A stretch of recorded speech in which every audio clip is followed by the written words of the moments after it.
জামাত ইসলামী জিন্দাবাদ জিন্দাবাদ। আসসালামু আলাইকুম ওয়া রাহমাতুল্লাহ।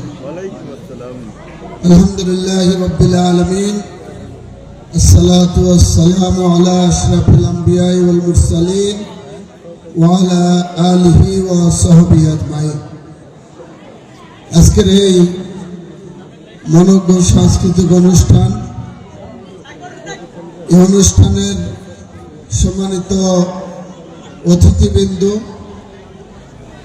সম্মানিত মুরব্বিয়ান ইকরাম, যুবক ভাই সব এবং আমার মা এবং বোনেরা, আল্লাহ তাআলার শুকরিয়া আদায় করছি যে আজকের এই প্রচন্ড শীতের মধ্যে উপরে কোনো সামিয়ানা নেই, এর মধ্যে বসে আজকের এই অনুষ্ঠান আমি লক্ষ্য করে দেখলাম আসার পর থেকে এ পর্যন্ত সংখ্যায় বেড়েছে, কমে নাই।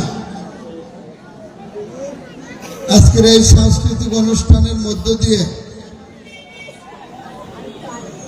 এটাই প্রমাণিত হলো যে বাংলাদেশের নোংরা সংস্কৃতির পক্ষে মানুষ নেই। আপনারা লক্ষ্য করে দেখেছেন বাজার স্টেশনে মাঝে মধ্যে এভাবে মঞ্চ সাজিয়ে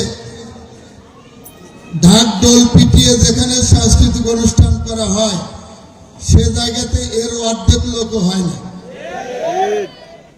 ভাসানী মিলনায়তনে যে অনুষ্ঠান করা হয় সেখানেও হয় না, কিন্তু আজকের এই খোলা ময়দানে কষ্ট করে আপনারা শরীক হয়ে এটা প্রমাণ করলেন বাংলাদেশের মানুষ ইসলামী সংস্কৃতির পক্ষে, বাংলাদেশের মানুষ মননশীল সংস্কৃতির পক্ষে, এটাই তার প্রমাণ হল। আজকের এই সাংস্কৃতিক অনুষ্ঠানে এই পর্যন্ত যা হলো, যদি কেউ শিখার নিয়তে এখানে বসে থাকেন, এখান থেকে যদি কিছু পাওয়ার আশা করে থাকেন, আমার বিশ্বাস সবকিছুই আপনারা পেয়ে গেছেন। শিক্ষা প্রতিষ্ঠানে কি হচ্ছে, সামাজিক আচার আচরণে কি হচ্ছে, জুলুম কিভাবে করা হচ্ছে, সবকিছুই এই জায়গাতে ফুটে উঠেছে। বৈষম্য বিরোধী আন্দোলনে যারা শহীদ হয়েছে তাদের মর্যাদা কত বড় বানায় দেওয়া হয়েছে, আজকের এই মঞ্চ তা প্রমাণ করেছে। সুতরাং এই সব মিলে একটি সুস্থ সংস্কৃতির জন্য ব্যতিক্রম দীর্ঘদিন যাবৎ চেষ্টা করছে। আমি আশা করি, আমার ধারণা যে সেই চেষ্টায় অনেকটা সফল হয়েছে।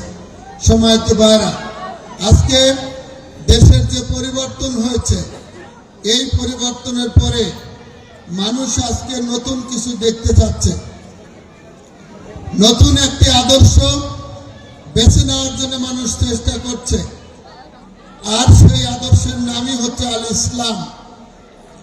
মানুষের ধারণা, কারো কারো ধারণা যে যদি ইসলাম প্রতিষ্ঠা হয় তাহলে দেশে আর গান থাকবে না, কৌতুক থাকবে না, এরপরে মানুষের বিনোদনের কোনো জায়গা আর থাকবে না। আজকের এই অনুষ্ঠান দেখে আপনাদের এটা মনে হয়েছে, এতটুকু ধারণা পেয়েছেন যে ইসলাম কায়েম হলে বাজনা ছাড়াও গান দিয়ে মানুষকে খুশি করা যাবে, এরকম কর্মসূচি আছে। ইসলাম পরিপূর্ণ জীবন ব্যবস্থা, পরিপূর্ণভাবে ইসলাম কায়েম হলে মানুষ কত শান্তিতে থাকবে সেটার প্রত্যেক সেক্টরে এর উপমা আছে। আমরা চেষ্টা করছি সব জায়গাতে মানুষের সামনে একটি উদাহরণ সৃষ্টি করার জন্য চেষ্টা চলছে। ব্যতিক্রমের এই আয়োজন সেই চেষ্টারই একটি অংশ। আমি কথা না বাড়িয়ে আপনাদের সবাইকে এই ব্যতিক্রমের জন্য দোয়া করার জন্য, ব্যতিক্রমের উত্তরোত্তর সমৃদ্ধি কামনা করে আপনারা সবাই দোয়া করবেন, এই আশাবাদ ব্যক্ত করছি। এবং আগামী দিনে দেশে একটি সুস্থ, সুন্দর, বৈষম্যমুক্ত, ইনসাফপূর্ণ সমাজ কায়েমের জন্য ইসলামের পক্ষে দেশবাসী ঐক্যবদ্ধ হচ্ছে। আপনাদেরকেও সেই সবার সাথে ঐক্যবদ্ধ হয়ে যার যার জায়গা থেকে ভূমিকা রাখার আহ্বান জানিয়ে কথা শেষ করছি। আল্লাহ হাফেজ। বাংলাদেশ জিন্দাবাদ।